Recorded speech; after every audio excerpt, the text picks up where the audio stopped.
من ملعب ابو سمرة مهلبية الكرة المصرية. فوز مهم خالص، مبروك للاهلاوية برباعية خارج الارض على القطن الكاميروني. الفوز ده ما ضمنش الصعود للاهلي، لكن على الاقل احيا الامال ان الاهلي قدامه فرصتين ان هو يصعد. فوز الاهلي برباعية النهارده على القطن الكاميروني بيعمل اعلى معدل تهديفي للاهلي خارج الارض برباعية بتاعت النهارده. فوز الاهلي النهارده مش بس كان مهم عشان خاطر ان هو يحيي الامال بتاعته، لكن على الاقل علشان يرجع للعيبه الاحساس بروح الفلنه بعد الاداء الكارثي اللي كان قدام صن داونز ان هو يتغلب 5. كان لازم الاهلي يعمل ماتش زي ده قدام القطن علشان يعرف ان روح السياده للاهلي هو زعيم افريقيا. اي فريق عايز يظهر نفسه في افريقيا بيلعب الاهلي. بنشوف ادينا على مدار شهر فات تصريحات فريق الهلال في كل دقيقة وفي كل ثانية لازم يدخل الاهلي في جملة مفيدة. ده ليه؟ علشان الاهلي هو الترند، الاهلي زعيم افريقيا. فوز الاهلي برباعية النهاردة علشان يقول لباقي الفرق انا موجود. صحيح الاهلي ما ضمنش الصعود، لكن على الاقل الاهلي بيحيي اماله في الصعود بمستوى مهم خالص يستعيد بيه روح الفلنة قدام فعلا فريق القطن. متزيل المجموعة 0 نقاط، ملوش اي تأثير في المجموعة، لكن على الاقل بيبان ايجابياته ده. انا ضد ان احنا نحبط اللعيبة ونقول ان فريق القطن ده فريق وخلاص. على الاقل انت قدمت مستوى كويس، على الاقل انت احييت فرصتك في الصعود. ازاي الاهلي ممكن يصعد؟ باي حال من الاحوال الاهلي قدامه فرصتين ان هو يصعد. اهم حاجة ان صن داونز ما يتغلبش بكرة. هزيمة صن داونز بكرة على ملعب الهلال في ماتش صعب جدا الساعة 3 تعني عدم صعود الاهلي. الاهلي لازم يشوف ويتابع ازاي صن داونز هيلعب الهلال بكرة. هل هيلعبوا بمستوى يليق بصن داونز، ولا هيلعبوا ماتش كده وخلاص علشان يقصي الاهلي؟ ان شاء الله صن داونز يقدر ان هو يحقق فوز صن داونز بكرة يعني فوز الاهلي على الهلال، صعود الاهلي باي نتيجة. لكن في حالة تعادل صن داونز بكرة يبقى الاهلي هيكون محتاج ان هو يكسب الهلال 2 على الاقل، فرق جونين على الاقل. ولكن لا قدر الله لو صن داونز اتغلب بكرة يعني كده اقصائنا من دور المجموعات.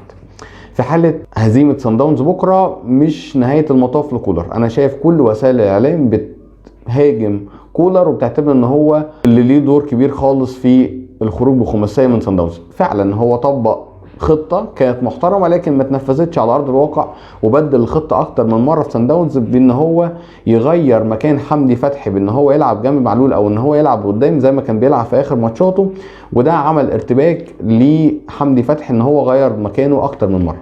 لكن انا شايف ان الراجل ده عنده دور مهم خالص هيعدي موسيماني، لكن محتاج لعيبة تعرف روح الفلنة، محتاج لعيبة مش موظفين.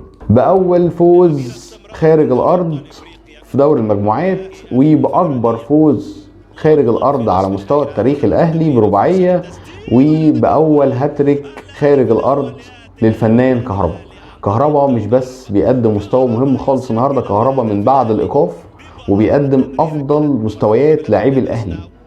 كهربا من وهو في الزمالك كان أهم صفقة الأهلي يجيبها. أنا شايف إن ضرورة التعاقد مع كهربا الجديد ضرورة ملحة جدا.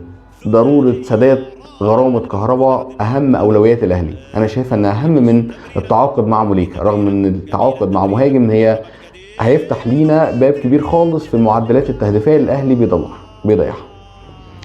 كهربا لما نيجي نشوف مستوياته مع الأهلي، لما لعب كهربا في آخر مبارياته مع الأهلي لعب 10 ماتشات، سجل 7 وصنع 3. سجل قدام أسوان وسجل قدام الزمالك، سجل قدام الداخلية وعمل هدف واسيست قدام سموحة، وكمان اسيست قدام اوكلاند سيتي. بمستويات حتى في الفرص التهديفية، حتى في تحركاته، حتى في الاسكان اللي بيعمله في الملعب، حتى في الهدف الرابع اللي سجله بيرسي تاو. الاسكان اللي عمله كهربا والتحرك بتاع كهربا كان ممتاز جدا، والراجل ده سالك جدا. كهربا في التحرك بتاعه في الهدف الرابع لبيرسي تاو كان متحرك في وضعية ممتازة خالص، رغم ان كانت فرصته في التهديف اعلى من فرصة بيرسي تاو ان هو لما سدد الكرة. رغم كده الراجل فرح خالص لبيرسي تاو كهربا، مع انه كان هيبقى سوبر هاتريك بحاجة مش هتتكرر كتير في تاريخ الاهلي. الراجل راح فرح معاه خالص وكأنه كان بعيد خالص عن الكرة. الراجل السالك بيبان خالص عليه في الملعب. اسيبكم مع كرة الهاتريك علشان نفرح مع كهربا. فعلا قلقانين، لكن ما يمنعش ان احنا نحتفل، ما يمنعش ان احنا نفرح. ليه مستكترين عن الفرحة؟ اسطورة خط النص، اسطورة خط النص لاكتر من لاعب خط نص، لكن انا شايف ان مروان عطية هيقدم مستويات عالية خالص في نص الملعب. لعيب تحركاته ممتازة خالص في نص الملعب. شايف ان هو كان صفقة مهمة خالص للاهلي، مش بس ان هو يكون صفقة كيدية من الزمالك، لكن فعلا مروان عطية بيعمل مستويات كبيرة خالص في نص الملعب. من اكبر الحاجات اللي بلوم عليها كولر ان هو ما لعبش مروان عطية في ماتش سان داونز. مروان عطية النهارده فعلا يمكن الماتش ما كانش كبير خالص، لكن لمسات مروان عطية حلوة، لمسات من روح شباب السولية كده. مروان عطية بيعمل تمريرات طولية النهارده 8 من 10 تمريرة صح، تمريرات طولية مؤثرة. بنشوف لمسة مروان عطية في التحرك بتاعه، واكتر واحد محتاج التحركات دي على الجانب التاني لا بيرسي تاو ولا كهربا، لكن لاعب بيظهر نفسه ماتش بعد ماتش، اللاعب اللي لمسته في الكوره بتبين قد ايه ان هو لعيب مهم في الاهلي. لمسته في الكوره بتبين ان هو فعلا لعيب بيعرف يباصي، مش زي ما بعض الاعلاميين بيقولوا ان هو مش بيعرف يباصي. مروان عطية بتحركاته السحريه، مروان عطية بلمسه الكوره، بالرؤيه الفنيه، لعيب بيعرف يعمل سكان في الملعب. بنشوف ده في اكتر من ثرو باص بيعمله، لعيب عنده لمسه عمرو السولية. لا، مروان عطية النهارده بيتحرك في كل حته في الملعب. مروان عطية بيثبت ان هو مش صفقه كيديه جاي بدل ما يروح الزمالك، وفعلا يستحق المبلغ اللي دفع فيه. مروان عطية ماتش بعد ماتش بيظهر ان هو هيكون اساسي في الاهلي. ومن اكتر الحاجات اللي بلوم عليها الكولر ان مروان عطية ما لعبش ماتش سان داونز. النهارده بيعمل تمريرات صحيحه 81 تمريره.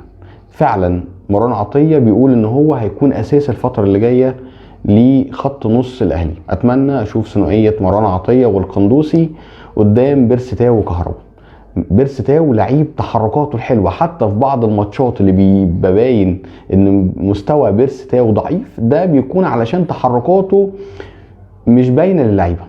للاسف قفشه بقى بيلعب لعب سلبي بعرض الملعب كده وخلاص، وده بيخلي كل تحركات بيرسي تاو لقدام تحركات مش باينه خالص. بيرسي تاو واخد عقليه سان داونز بالتحركات الاماميه في نص الملعب علشان اي ثرو يسجلوا هدف، لكن قفشه خلاص بقى متاثر خالص براي الميديا وبراي الناس عنه، بيلعب كل التمريرات يا اما لمحمد هاني وحسين الشحات، يا اما الناحيه الثانيه لاحمد عبد القادر وعلي معلول.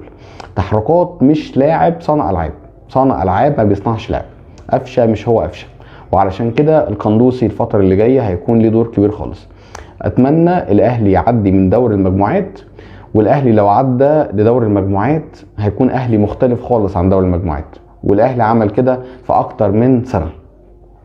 والاهلي لو ما صعدش من دور المجموعات قدر الله وما شاء فعل، لكن مش هنزعل، هنقف ورا الفريق، مش هنمسك السكاكين زي ما كل الاعلاميين نطوا من المركب بعد الهزيمه وكله سن السكاكين على الاهلي.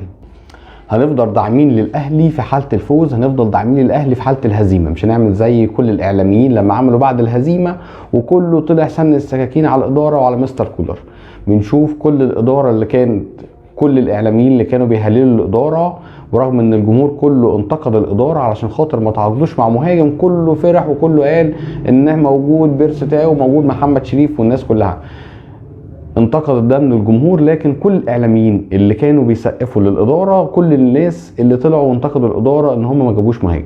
احنا عارفين الاعلاميين كلهم لازم مصلحتهم الهدف الاسمى، لازم مصلحتهم رقم واحد، لكن الجمهور هو الكائن الوحيد اللي مش مستني ربح من الاهلي، بالعكس هو اللي بيسافر ورا الاهلي في كل مكان حبا في الاهلي مش حبا في المصالح. الحاجه الوحيده اللي هتزعلنا مش الخروج من دوري الابطال، ولا الخروج من دوري المجموعات، ولا ان في صعود فرق اقل من مستوى الاهلي بكتير خالص هي اللي هتصعد، لكن الحاجه الوحيده اللي هتزعلنا ان بعض اللعيبه يفضلوا مستمرين مع الاهلي. الاهلي محتاج فلتره كبيره خالص، ما ينفعش لعيبه كتير خالص تكمل في الاهلي. الاهلي بيفتقد وقت بعد وقت روح الفلنه. تعرف مقياس الفريق من روح حمدي فتحي. حمدي فتحي هو المعيار الاساسي للاهلي، بروحه. اكرم توفيق لما يرجع من الاصابه ان شاء الله على خير هو روح الاهلي. روح الاهلي في الحماس، مش ان انا اكون لاعب موظف بلعب واستخبى ورا الكوره. خلاص الجمهور بقى فاهم، والجمهور بقى عارف اللعيب اللي بيستخبى ورا الكوره، اللعيب اللي مش عايز الكوره تجيله، خلاص بقينا عارفين كل التحركات. محمد الشناوي اتمنى ان هو ما يفقدش الثقه في نفسه بعد الهزيمه، هيفضل هو حارس مصر الاول. من ملعب ابو سمره اتكلمنا بصوت الجمهور، ليكم الف تحيه. ما تنسوش تدعمونا باللايك او تدعمونا ما تنسوش تدعمونا باللايك والاشتراك في القناه، واكتبوا لنا رايكم ايه في الكلام ده. احنا بنتكلم بصوت الجمهور علشان يكون في مناقشه بينا. شكرا ليكم.